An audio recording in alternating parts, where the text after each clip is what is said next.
Hey, welcome back, guys. It's Thursday, Throwback Thursday. Um, the last one of the last videos I made was my Tackle Tuesday video. It was on lipless crankbaits, and it got me thinking about my next video and what I wanted to do. Excuse me. And one thing I was thinking about was the last time I actually fished a lipless crankbait, and I've been fishing them. I fished them all spring. I've caught fish on them spring. I fished them all summer. But like the last significant fish that really strikes me, the one that like puts a staple down, and will remember that one for a little bit of time, is not this one. Last fall, when I was still in high school, I was fishing a lipless crankbait, and I was at my dad. We were at like our spot. Like I told you, it's a river. I'm not gonna dispose it. River X. That's what I'm gonna call it. But it's that's what I was throwing. I was throwing a lipless crankbait, and I was throwing a PB&J color. It was brown with a little purple on the bottom. Like I said, I lost it. You guys couldn't see it last time.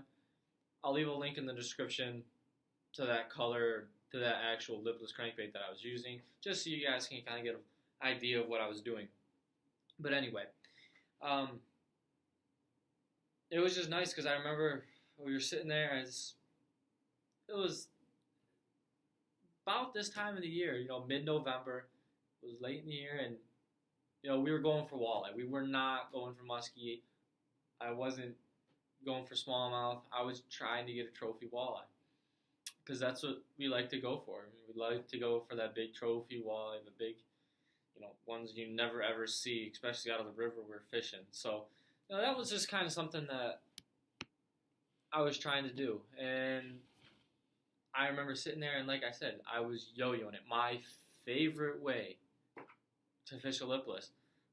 There's a couple other ways, but like I said last Tackle Tuesday, if you don't know what I'm talking about right now, I'll leave a link in the description for that as well, so you kind of get more of an idea or a better idea of what I'm actually talking about. But I remember sitting there, and it was pretty cold. I want to say it was the 35 to 40 degrees, somewhere in that range. I can't remember exactly, but I remember it was a slow day, and we weren't doing so hot. Nothing was working. Crankbaits, jerkbaits, everything, and from A to Z was just, it wasn't working. And so I decided to slow down. When it gets tough like that, I always try to slow down. And what I wanted to go to was a lipless because that's a bait I have a ton of confidence in.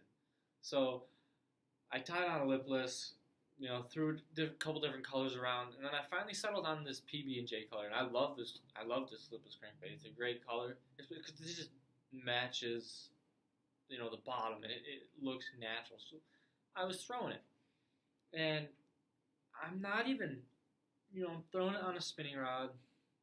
Probably should have threw it on a bait caster, but I like, I have, I have a 6/8 St. Croix Legend Tournament, medium light, extra fast action. That extra fast action gives me a lot of sensitivity, and I have 10-pound braid to a 8-pound fluorocarbon leader, and basically that's my smallmouth go-to setup. Like that's what this setup's for. But the reason I was using that is because I got the most sensitivity with it. I could feel it when it was on the bottom, off the bottom, when it was vibrating up, when it was going down. So that's why I was using it. And for walleye, people might bump up.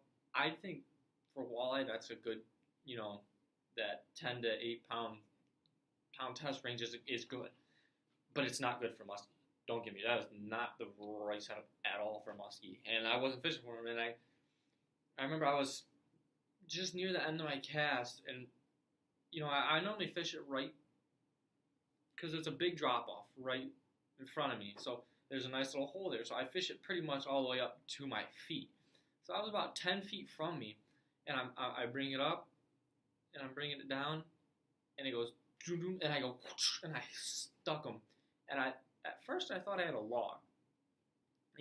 I I hooked into it, and like when you get that big like log, you sit there and you hit a log, and it just goes like this, and it's just moving because it's it moves a little bit, and that's what I thought I had, and then it started going that way, away from me, and I was like, oh, this is a big fish, and my first instinct was I got a really nice walleye on, and then it stayed down, it would not come up, it was a good 5-minute fight,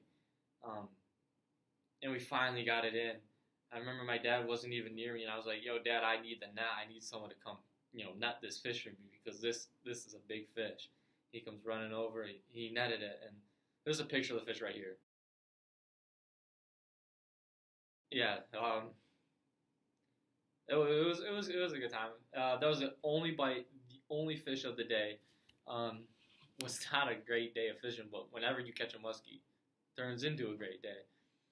But I was just like I said, that's my favorite. It's my favorite technique. It's my favorite way to fish, and again, fall time doesn't really get any better than that, especially in my favorite spot. But I hope you enjoyed this story. I hope you enjoyed this video series. Any questions, comments, anything you need, put them down in the comment section below. Hit that like button, subscribe to this channel, and I will catch you guys on the next episode. Oh, and by the way, go check out Crank Fishing. They hooked me up. They're pretty cool guys over there. Go give them a look. I'll leave a link down in the description for them as well.